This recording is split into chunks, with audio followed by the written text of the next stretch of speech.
My name's Jeff. Welcome to Versus Live. Why write poetry? Poem's done. Like, what was the point here? I also don't know where this poem is going. Poetry's very love-hate. The worst possible thing is them just saying no. Oh, hello, everyone. Good evening. My name is Jeff. I'm joined once more by Matthias. Thanks for being with me again, sir. And this is the Versus Live, where every single Tuesday at this time, roughly, we talk about all things poetry. And there's some unfortunate news that's happened in the Columbus, Ohio poetry scene with the passing of a local poet legend, is said. And, I was very fortunate, to have some interactions with him, but I know you had way, way more, Matthias. So I'm going to kind of follow you on this. Can you just kind of talk about the impact that you felt it said had on your life and kind of just like poetry and things like that? Yeah, man. It's said, man, one of the pioneers when it comes to not only just like our poetry community, but just like community. I think that one of the things that we kind of look at like milestones when it comes to like really big famous people, people that we've been like watching for a really long time. I even think about, so today's Tuesday, February 7th, 2023. Today, LeBron James, he might be crossing over, becoming the greatest scorer to ever play the game, the greatest scorer to ever play the game of basketball. And man, like, that's such a huge monumental thing in the world of sports.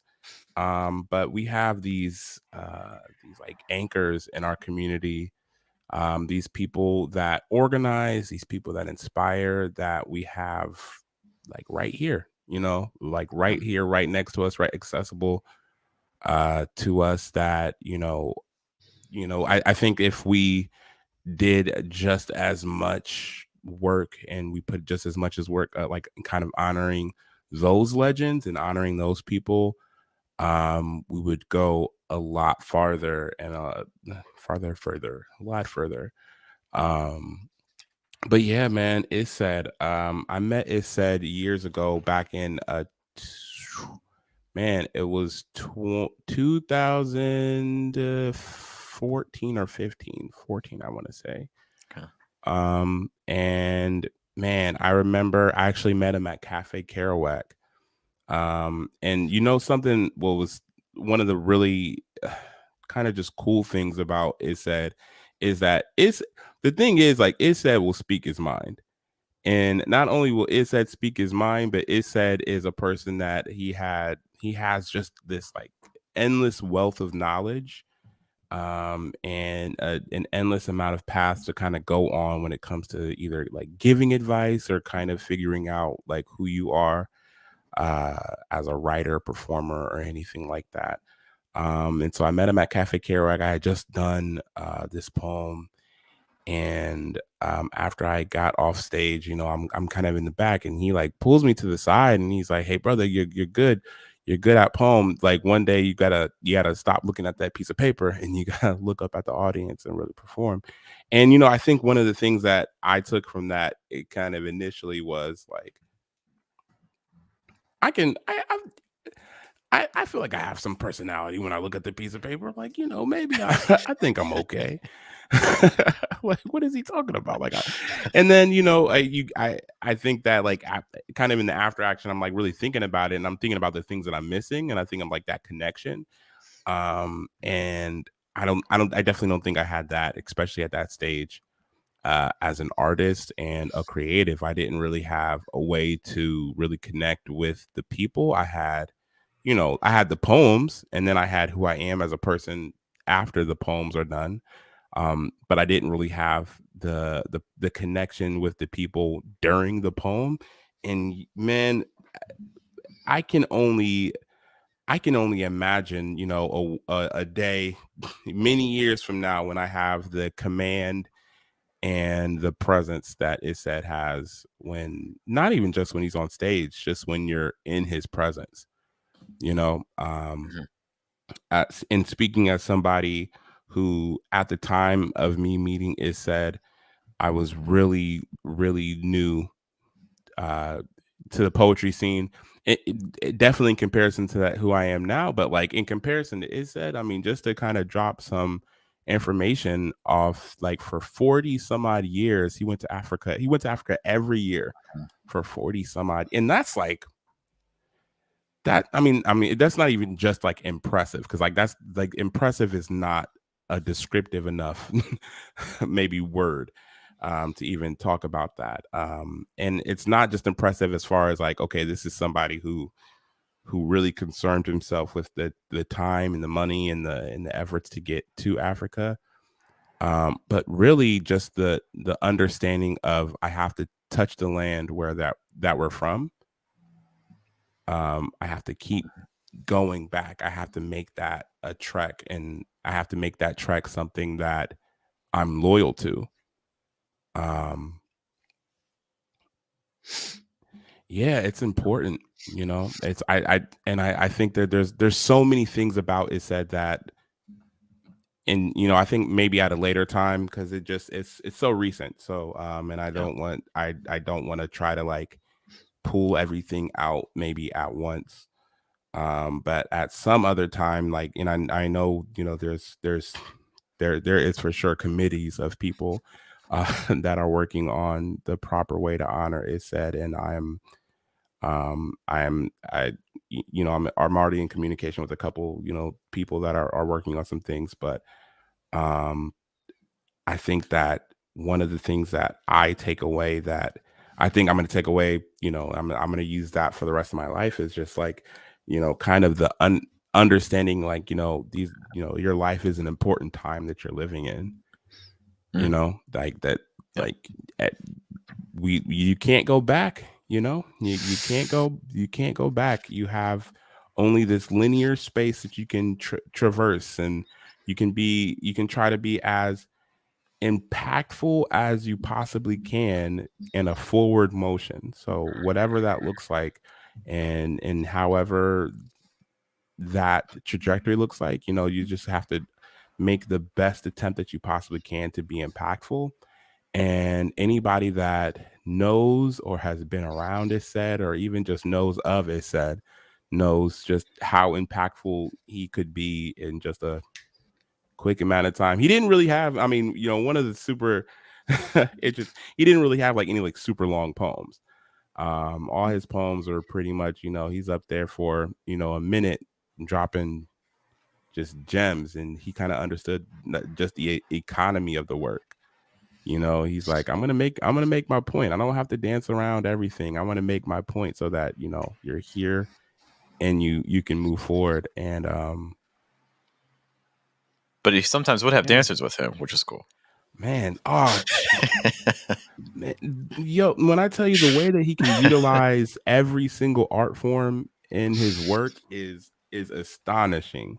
For one of his birthday celebrations, we were at this museum, and he gets on stage, and like, I don't even know, because I had performed a poem, and I went to sit down, and then I think it was two people, and then it was Barb, and then after Barb it was It Said, and I don't know, you just don't know the things to expect. Maybe you're just like, oh yeah, like he's gonna get there and do a poem, and it's just like, people are going there, they have the dresses, and they're doing the dance, and I'm thinking to myself, like, first of all, I'm nowhere near as poised of a performer as I probably should be, because I think that I just get distracted, and like, and so like, if people are doing a lot of, there's like drums and everything like that going on, it's just like, it's really hard for me to kind of stay locked in. But he has decades under his belt of composing these pieces. I mean, he wrote tons of plays, tons of books, and yeah, man, like, I think it's rough losing somebody, and I don't even necessarily think about it as losing. We have it. I think a lot of times when I think about people passing, I think about maybe things that I wish I could have maybe got from them, in real time, or things that I wish I could have done to kind of, be more present, or anything of that nature. But man, one of the things about It Said is that, I mean, he just made the most of everything. Poetry was, he did not play with the work, and he was a person who there's no waste. He's going to do it all. If he has a poem, he's going to write it. He's not going to postpone it. If he has a book, it's going to get written and printed, and you're going to have a physical copy of it in your hands, and you're going and he's going to write the play, and he's going to produce the show, and he's going to do it all. And I think that is really something. And I think of any artist, and I know we talk about it, a lot of times on this show, and we talk about it, just in private with us. And I think one of the things that artists,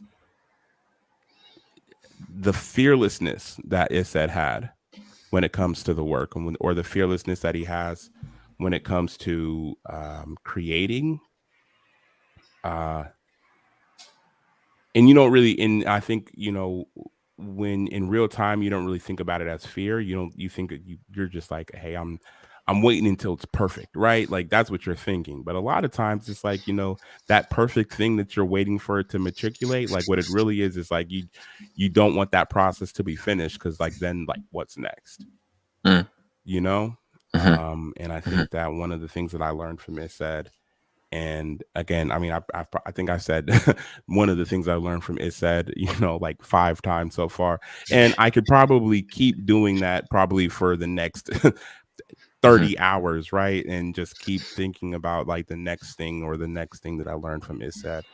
But I mean, fearlessness, man, like, you're a creative, you're a writer, you're a performer, you're a poet, if you're a singer, if you're a dancer, like whatever you're doing, be fearless and be present and have that energy, man. Like, and I even think about you, man. I think about stuff like this podcast. I know a lot of people, if you haven't, I don't know if have we ever like really sat down and just like talked about like, the origin story for like the Diversus podcast, or like kind of how things happen. Really. Maybe like people kind of follow along. Maybe we should do that at a later time. But like one of the things that I definitely think about a lot is that, like Jeff, you're one of the people I think in community that you don't really like, you don't waste time. You know what I mean? Like if there's an idea, if there's something that you think is going to add value, and that you're going to be able to make an impact with, like it starts, you know what I mean? And that's like and that's something that there's a lot of people like that in our community. We have Scott. Man, one of the things it said, talked to, like, even like in private conversation, it said brought up Holler. And I mean, a lot of times when we were together, he would bring up Holler, and he would bring up a lot of different things. He'd bring up the museum. He would bring up, oh my God, he would bring up Barb every chance he got. And he's just like somebody who really loved community. And I think he was kind of infectious in the way that he kind of spurred at people to be active. If you had like your art, whatever you're working on, the thing, like be working on things, you know what I mean? Like there shouldn't, like that. He was never stagnant. He was always, what's the next idea, the next thing that he can put out, produce, make a play on. Every one of his birthday celebrations was an open mic. He just surrounded himself with the art and with the work, man. And man, it's like, again, admirable is not even a descriptive enough word, kind of in that space. And I think it made everybody, I think it gave you a different energy just being around him, because it's like it said was this active writing, and it's like I'm sitting next to him, where I remember I had picked him up when we went to this, I can't remember what this show was, but I just remember it was an open mic for sure. And after the show, it said he's just like writing on a little piece of paper, and I'm just like, he's just like, oh, I was just thinking about this poem when I was there.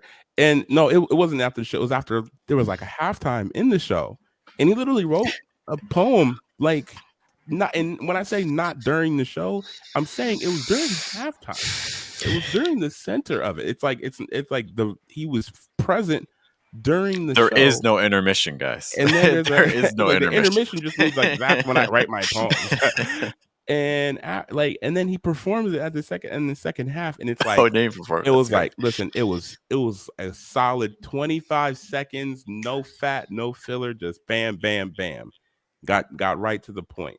And man, like that's like, to have that kind of creative energy, and not because not even it's not even to say like when you that age, like to have that kind of creative, it's almost like the same thing like with like LeBron, like he's playing at this like huge like this peak level, like, and he's like one of the elder statesmen in the league. I don't know, I mean, I don't know where he ranks as far as like the oldest people in the league, but he's one of them at the very least, you know what I mean? Yeah. And it's like, just to think that, is said is like, when he was like right here in our midst, he was the LeBron, you know what I mean? He was the guy, and like, or LeBron's like the Isset of the NBA, right? It's like he's like this guy who you can't really compete with the kind of creative output and the energy that he has for the work and for the community. So yeah, man, it's hard to kind of reckon with just pretty much knowing. I mean, we all have all his lessons with us, and I mean, I think probably even more than just the direct lessons, just like his impact with us. But it's hard to reckon that, like, that's like that era of Columbus poetry, of the era of Ohio poetry, where Isset is here with us, is over. But I mean, Isset will always be here, to times indefinite, and we're gonna make sure of that. Mm-hmm. Mm-hmm. A lot of what you said reminds me of, there's a book called The War of Art, and it's just talking about it basically is kind of arguing that, and it's been a while since I've read it. I try to read it like once a year, once every 2 years, because it's a good read, and it's not a super long read. I definitely encourage anyone who's doing any sort of artistic pursuit, or just anyone in general, to pick up, because even people who aren't necessarily artists probably, I think everyone has, I think part of being human is the desire to create. And one of the things that the book talks about is that, evil isn't like fire and brimstone and things like that. A lot of times evil is just those forces that stop us from kind of realizing our true selves. And so when it comes to things like procrastination and things like that, and not doing the work, because I think everyone has the experience of not doing something that they enjoy and that they want to, but it's still like, for instance, whether it's, working out, whether it's like, making music, or whether it's writing a poem, like these are things that when you're in it, you enjoy doing it, and you're like, oh man, I don't know why I didn't do this sooner. Like, oh, this is nice. But it's the fact that there are these forces that are working against us to not let us do those things. And you kind of hinted at earlier, like whether it's fear, whether it's procrastination and things like that. That is the war of art. That's the thing you're constantly trying to fight against. And I think that there's also some physics involved with this too. Objects in motion want to stay in motion, so like the more you're able to kind of keep things churning and going, the easier it's kind of is to stay in it. But it's the moments where you take a break and where you stop. I don't want to say like never take breaks and things like that, but also understand that coming back from that break is not necessarily something that's going to be easy to do. And I think that's just kind of looking at the work that Isset has done, is just seems to be like, he had the momentum and he kept it going. And the other big lesson that I really take from, and again, my very limited interactions with him, is you have to put your skin in the game. You got to invest in yourself. And when I say invest, I'm not just talking about time, but it's like, hey, if you're taking your art seriously, how much, personal development ain't cheap. Flights to Africa ain't cheap. Staying in Africa for however long. I mean, I'm sure, he's got his connections and things like that, but this is still, it takes a commitment to consistently do those trips like that year after year after year, into budget months, into budget, the time, like so I think, for your own artistic pursuits, what are you doing to truly invest in yourself? Those are kind of the questions that I have when I look at what he's done. And I think it's a good model. Yeah, I mean, and I think one of the things you think about is like, I mean, one of the things that I think is really an important thing for us to be able to take, because it's like, because time is linear and because it's like, maybe in the back of your mind you kind of figure, all the people, like the people that you really look up to that are your elders, and that are not even like your elders. I'm talking about like the elders, right? Like the ones that have been in this craft, in this station, and that are in these positions of knowledge and time and experience.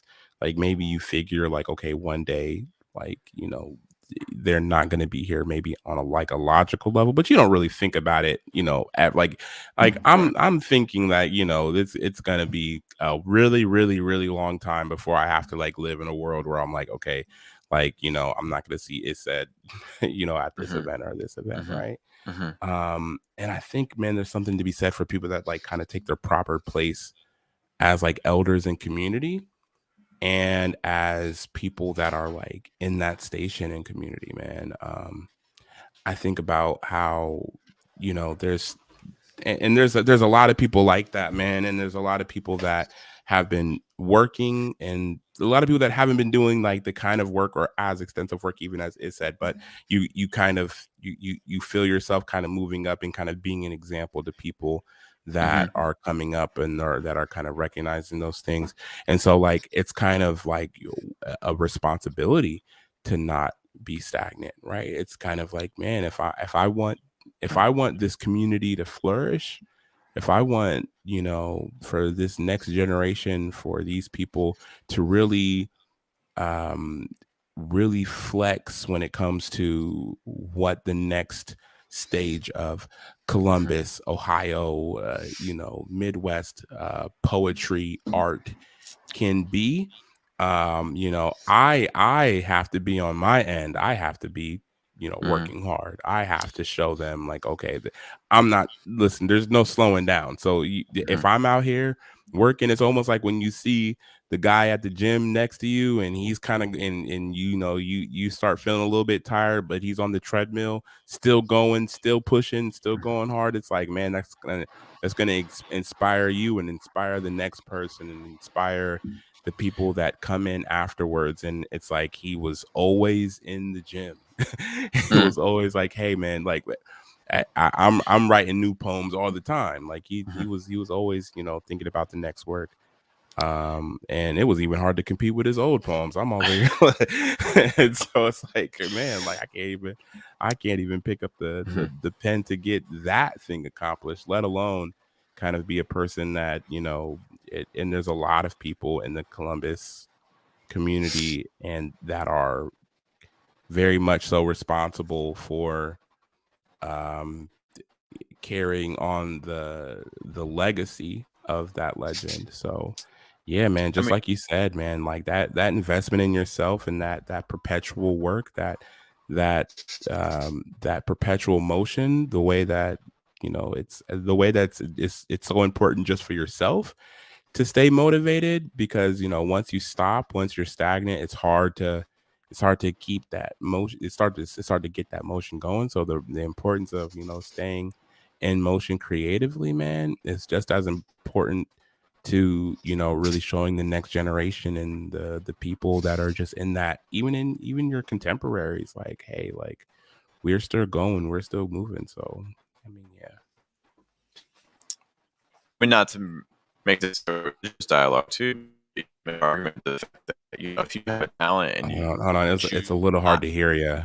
I don't know why it's breaking up a little bit. Check 1 2. This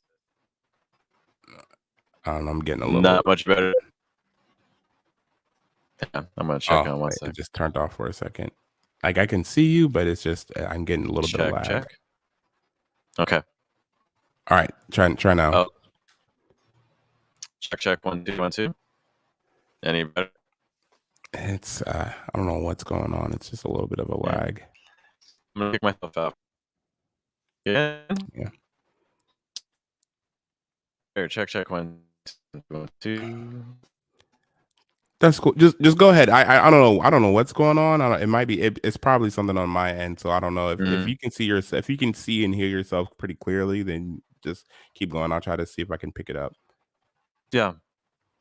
No, what I was saying was that, even from a, not to make this like a faith-based like talk right now, but one of the things that, if you have talent or have an ability or a skill and you're just keeping it to yourself, that is selfish. Yeah. If you have an ability that can contribute to other people, you have not just a right, you have an obligation to bring that out into the world. And I think also a lot of times, even when it comes to like organizing events and things, you don't have to be the master. You just need to be one step ahead of the person you're trying to help. That's all you need. Like if you're teaching, you just need to be one page ahead, one chapter ahead. That's literally all you need. So these things, I think it can get overwhelming when you look at people who are, I think when you're involved in a community, you look at the people who are, who've been there for a while, who have the respect, and it's very easy to just, that's your judgment. You're judging everything off of their work, but you need to take into account that, your day one is not the same as their day 2000. You know what I mean? Like these people have been working, and it's hard to do that, but it's but we have to build towards it. So I do hope that, when people are reflecting on the impact that ISET had, that there's nothing stopping you from having that level of impact in your own community as well. Yeah. Oh man, that's so true, man. And like perspective is always, I think something to reflect on. Because again, I think it can be incredibly daunting to be like, I've been in Columbus poetry or doing, this for 50 years, right? So it's like, okay, okay, somebody that might have just started something, maybe they started doing open mics 3-4 weeks ago. It can be daunting to be like, okay, well, I'm not gonna be this person tomorrow. You know what I mean? But you also aren't the new person that you were 3 weeks ago. You know what I mean? And like that's something that's really, I think, in the thinking of like kind of taking your place kind of in that community. Man, like I can't even really describe, kind of where I would be maturity wise, or where I would be in my art, in my style, maybe even when it comes to like, how I present on stage or anything like that. Without ISET, man, he was the first person, man. I remember I had written, I don't even know, like I think probably before like 2014 until like 2000. I don't think I was really like a person that wrote poems I really, really liked until like 2016. 2016, maybe like 2017. I want to write a poem I like. When does that happen? It's weird, man. It's like, and it's a weird thing to say, but it's just like, it's very, very true. I think I've been writing poems. I mean, what does everybody say? Like, I've been writing poems since I was in school, right? I don't know. Yeah. It's kind of whenever I was writing poems, but I haven't been like kind of seriously kind of, and seriously, I don't know. I guess seriously writing poems, and like doing like shows and features or anything of that magnitude, or just like, compiling work, since I've been doing that since like 2012.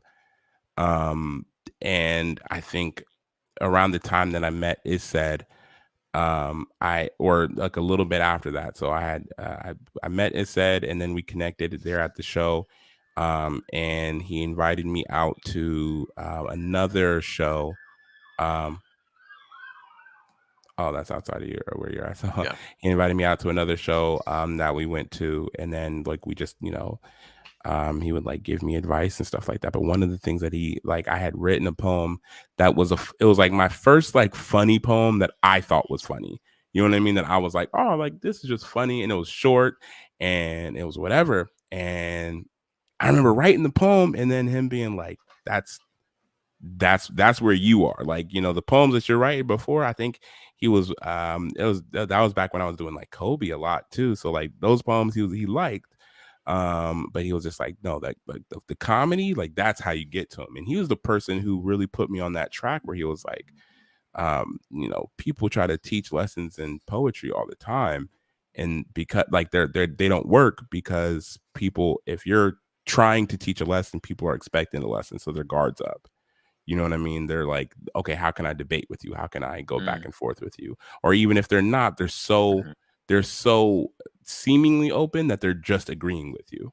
You know what I mean? And it's not like they're not really like processing or thinking about it. But he was just like, yeah, you take people's guards down when you make them laugh. And I mean, if anybody knows it's that you know he can make you laugh.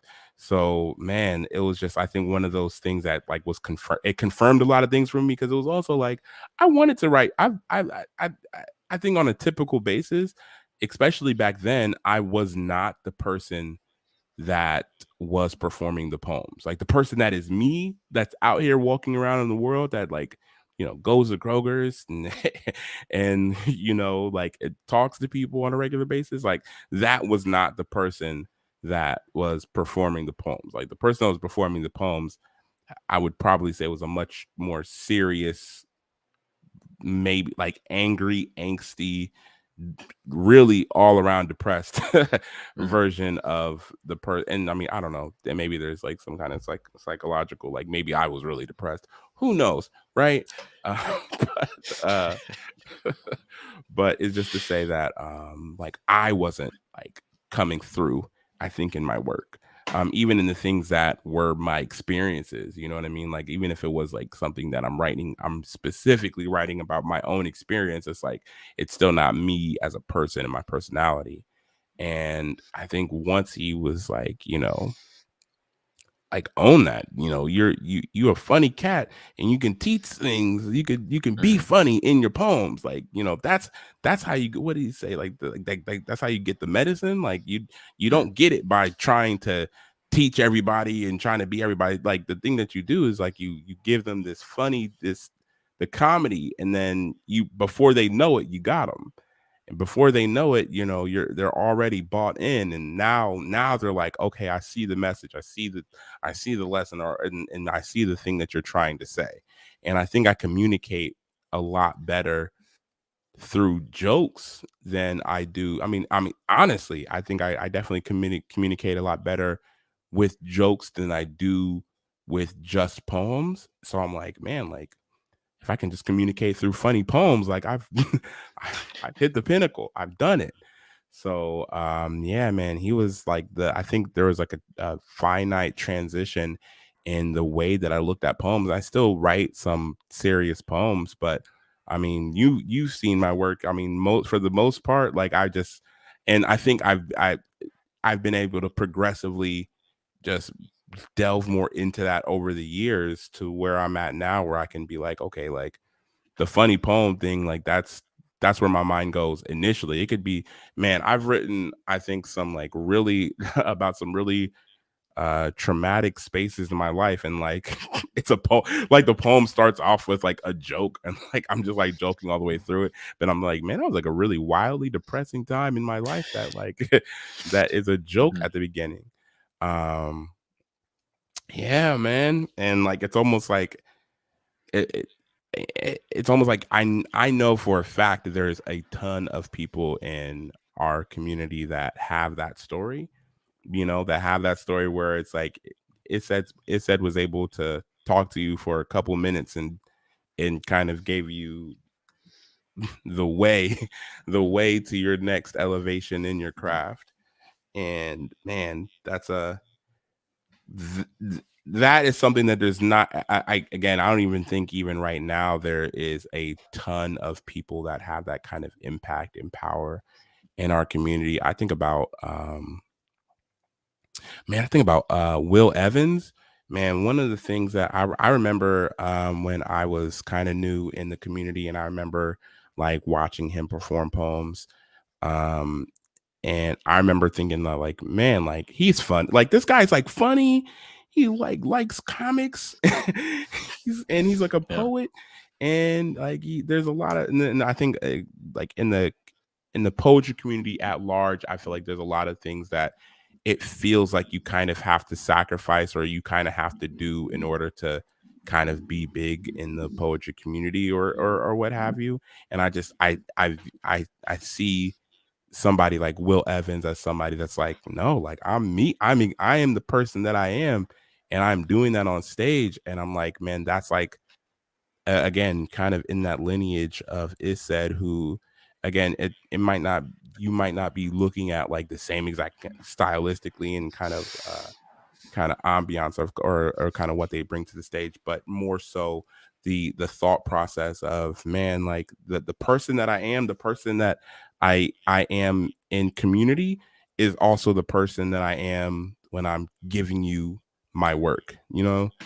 And that's a hard feat to know, to accomplish, you know, like that's something that I think a lot of artists take themselves way too seriously. I think there's a lot of artists who look at themselves and they're like, man, like the thing that I am when I'm doing art is this different animal, this different being.